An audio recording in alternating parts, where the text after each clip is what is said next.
Hello everybody, welcome back. This is Jeff Byers and this is Andy245 and I'm your instructor for the class.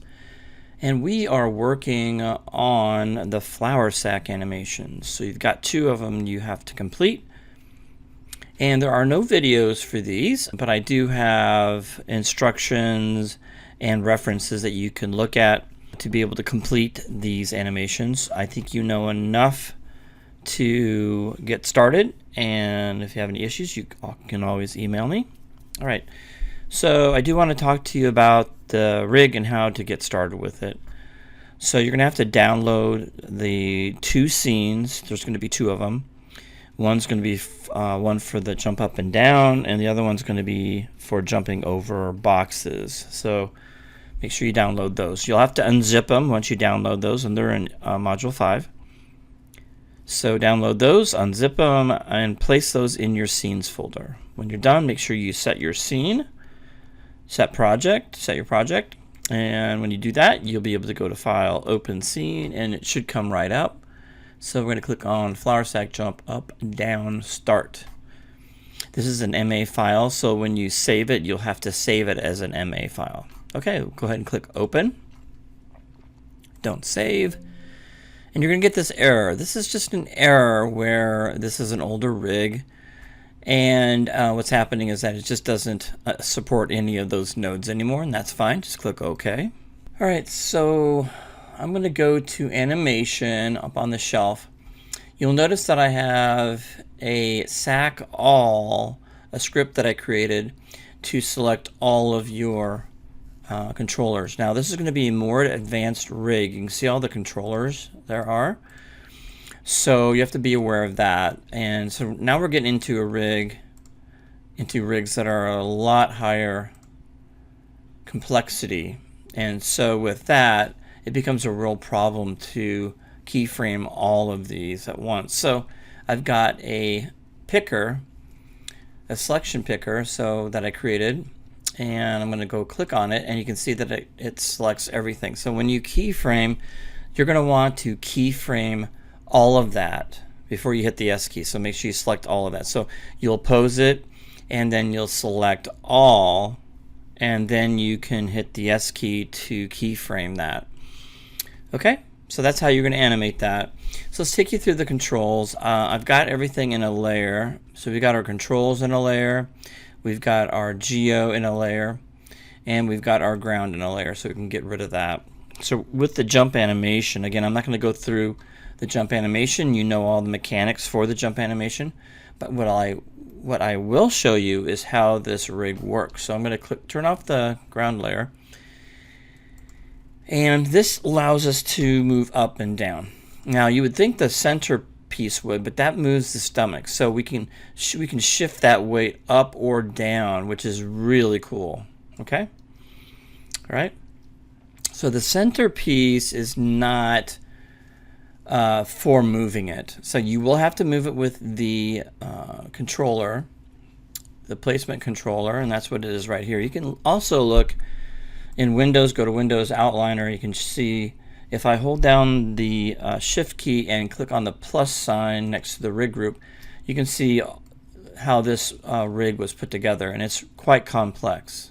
Okay, so normally you don't go in here unless you just absolutely cannot pick or find something here or click on it, but you should be able to just click on these controllers and not even worry about this. So I'm going to close that, but I wanted you to know where everything was. Okay. And so we'll just start with that. So this is your up and down movement, forward and back, side to side. Okay, so you'll be doing that. If you're going to be flipping him around, you're going to have to do it this way, which is kind of cumbersome. I would rather have the rig control in the center. I think they were thinking that this rig would not be rotated around. So that's a downside, because you get some really strange rotational values. Instead of at the center of the character, you get them from the bottom, which is not that great. So just be aware of that. So that's the only drawback to this rig is rotating them. Okay, but that's good for just jumping. Rotating at the base is fine. Anyway, so there's workarounds for that. So what I would suggest is when you're moving it, that you get your basic keyframes, your movement keyframes down first for timing, of course, and just your block out done first. So again, I'm not going to go over animating this thing up and down, the flour sack. I'm just going to go through the controller. So that's up and down, move forward and back, click on that, it moves the whole thing. All right, and then we have the legs, okay? I will call them the legs, but that is for moving these around. And it's a very robust rig. It's actually pretty well done. So that will do that. You can do it forward and back and all that stuff. And then if you do the feet, what I'm going to call the feet is when you select the very base and then move your way up holding down the shift key, you can rotate this all together, which is kind of cool. And you can see how you can rotate that in and up, so you can get some really cool things. And you can do it the other way too as well, back and forth. So there's a lot of things you can do there, and that'll keep you from having to go through each one of them, moving them, right? Going to the next one, moving it, going to the next one, moving it. So that takes a long time to do. Okay, so I'll get that back where it was, and you can, of course, the other foot's the same way. This is a weight shifter as well. This helps you shift the weight around as you're moving up and down. The weight will shift, which is really nice. You can also rotate that shift, get some nice hip rotation back and forth. Okay, so again, you're just gonna have to mess around with it a little bit to get the right poses that you need, kind of following my references for the jump up and down. And of course, we talked about this briefly, but you can move the weight up and down the body, which is really nice. You can make them look proud or just kind of sloppy and saggy, you know. So yeah, this is going to be used for adding weight to this character and how this will react when you hit the ground. You know, you'll plop it back down and move it back up. When it hits the apex, that'll move up. So those are things you need to think about while you're animating. Okay, and like anything else, everything's zeroed out. So if you want to zero it out, just select it and hit the 0 and hit enter, and that will zero everything out. In case you think you messed up or you can't get things back, it's really easy. Just click on the translate over on the right upper hand side and hit 0. Okay, the upper one is the same kind of thing. We can move weight around a little bit, squish it down, squish and stretch, you know, which is nice. So we got the bottom squish and stretch, top squish and stretch, and we can also rotate this as well. So you can have him go backwards and move forwards. And then we've got the arms for the top are the same exact thing, where if you select all of them, like this, let's hit the Q key and just kind of go up those, holding the shift key, and then I rotate. This will give you a nice curl. Okay, of course you can just select one of them one at a time and animate. So if you want to do that and click on just the base and animate that, or just do the top and animate, you know, and curve that. So if you want something special, then you could do them separately. Okay, all right, so that is it for the rig. Okay, even though this is a lot more complex than the ball and the fox or the beaver rig that we've been using, but this is a lot more fun the more you get comfortable with using more complex rigs, the more fun it's going to get. So just practice a little bit with this first by posing it, doing some crazy poses.